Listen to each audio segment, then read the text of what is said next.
ओम नमः शिवाय। हर हर महादेव। जब भगवान शिव अपनी बारात सहित हिमाचल के नगर के नज़दीक पहुंच गए, तब उन्होंने नारद जी को आदेश दिया कि वह जाकर वहां की व्यवस्था देखें और आगे पहले हिमाचल के घर जाएं। तो नारद जी बारात से पहले आगे चलते हुए हिमाचल के घर पहुंच गए। हिमाचल के घर पहुंचकर वहां उन्होंने अद्भुत सजावट देखी। विश्वकर्मा ने जो विष्णु, ब्रह्मा, नारद, ऋषि मुनि आदि समस्त देवी देवताओं की एकदम सच्ची लगने वाली प्रतिमाएं बनाई थी, उन्हें देखकर नारद जी चकित हो गए। नारद जी ने फिर हिमाचल से बात की। हिमाचल ने नारद जी को कहा कि आप जाकर बारात को बुला लाइए। तब नारद जी ने जाकर भगवान शिव से कहा कि वहाँ संपूर्ण व्यवस्था उचित रूप से हो गई है और अब हमें वहाँ पर चलना चाहिए और आगमनी के लिए सब तैयार हैं। बारात जब नगर में पहुंची तो पार्वती जी के भाई और उनके सगे संबंधी और हिमाचल स्वयं वहाँ पर बड़ी उत्सुकता से आगवानी के लिए उपस्थित थे। विष्णु भगवान आदि सब देवता भी अपने गणों के साथ उस नगर में पहुँचे। जब हिमवान ने यह सुना कि नगर के निकट बारात आ गई है तो वो बहुत प्रसन्न हुआ। उसने ब्राह्मणों को और अपने कुल के बड़ों को आगे बात करने के लिए भेजा और स्वयं भी भगवान शिव के दर्शन करने के लिए तीव्रता से आने लगे। उनका हृदय प्रसन्नता से ज्वलित हो रहा था। वह अपने सौभाग्य की बहुत बहुत सराहना कर रहे थे और अपने आप को बड़ा धन्य मान रहे थे, कृतकृत्य मान रहे थे। भगवान शिव ने बहुत सुंदर वेश धारण कर रहा था।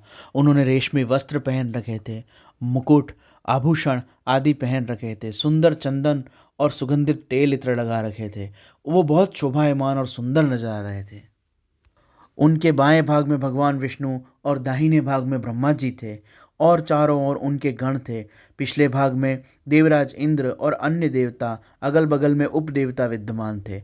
इस प्रकार सभी लोगों को नेत्रों को सुख देते हुए भगवान महादेव बड़ी सुंदरता के साथ नगर में बारात सहित प्रवेश कर रहे थे।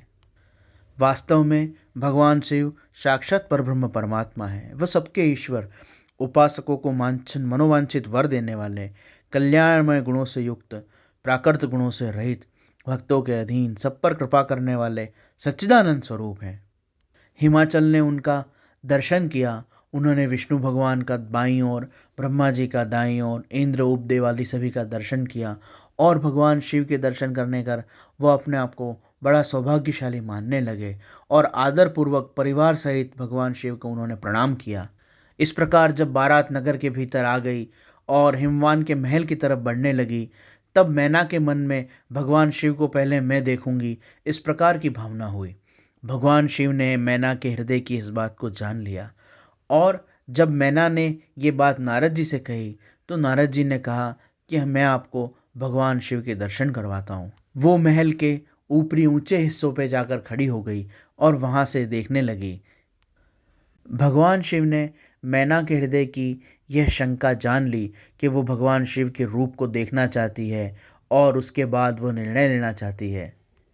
इसलिए भगवान भोलेनाथ ने मैना के अहंकार को ठेस पहुंचाने के लिए एक अद्भुत लीला करी। उन्होंने अपने साथ आए हुए विष्णु, ब्रह्मा, इंद्र आदि देवताओं को कहा कि आप सब पहले मुझसे आगे बढ़कर और महल में प्रवेश करें। गंधर्व, उपदेवता, सिद्ध, विद्याधर, भगवान विष्णु, ब्रह्मा जी, इंद्र आदि सभी आगे चलने लगे और महल में प्रवेश करने लगे। महल के ऊंचे भाग में खड़ी हुई मैना नारद जी से प्रति बार पूछने लगी कि क्या ये भगवान शिव हैं। तब नारद जी उन्हें बताने लगे कि नहीं, ये इंद्र हैं, ये कुबेर हैं, यम हैं, वरुण हैं, ये विष्णु हैं, ये गंधर्व हैं, ये ब्रह्मा जी हैं। इस प्रकार से नारद जी सबका परिचय देने लगे। जब मैना ने इतने सारे देवताओं को, उपदेवताओं को, ऋषि मुनियों को देखा जो बहुत ही सजे धजे सुंदर स्वरूप में थे, तो मैना हृदय में बहुत प्रसन्न हो गई कि इन सब के स्वामी जो भगवान शिव हैं वो कितने सुंदर होंगे। जब भगवान शिव के सेवक, उनके गण, उनके पार्षद, उनसे पूर्व में आए हुए उनके ये सभी परिवारजन इतने सुंदर हैं, इतने सजे धजे हैं, तब भगवान शिव स्वयं कितने सुंदर और अद्भुत रूप लावण्य से संपन्न होंगे। यह विचार करके मैना हृदय में बहुत प्रसन्न होने लगी। परंतु मैना को दिखाने के लिए भगवान शिव ने जो रूप बनाया था वो अति अद्भुत और भयकारक था। उन्होंने उनके सभी गणों को अपने विभत्स रूप में आने का कह दिया। सभी गण भूत प्रेत पिशाच जैसे हो गए। उनके बहुत से नेत्र थे, विशाल मुख और दांत थे। उनकी आकृति भयानक थी। भगवान शिव ने भी अपने रेशमी वस्त्र, आभूषण और सुंदर रूप को हटाकर अद्भुत रूप बनाया, जिसमें नाग, भस्म, मुंडमाला, हाथ में कपाल, ऐसा अद्भुत उन्होंने रूप धारण किया।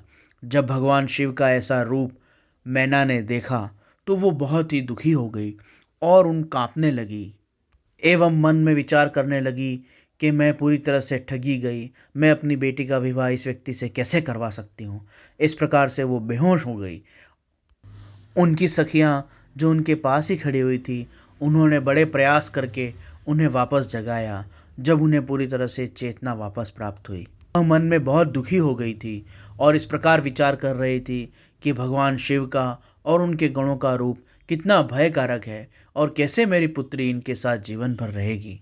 भगवान शिव ने अपना ये रूप, जिसमें उन्होंने गज चर्म धारण कर रखा है, बाघंबर धारण कर रखा है और भस्म लगा रखी है, मुंडमाल धारण कर रखी है, हाथ में कपाल और त्रिशूल है, ऐसा रूप उन्होंने मैना को दिखाने के लिए ही धारण किया था। इस रूप को देखकर मैना केवल बहुत दुखी नहीं, बड़ी क्रोधित और चिंतित भी हो गई।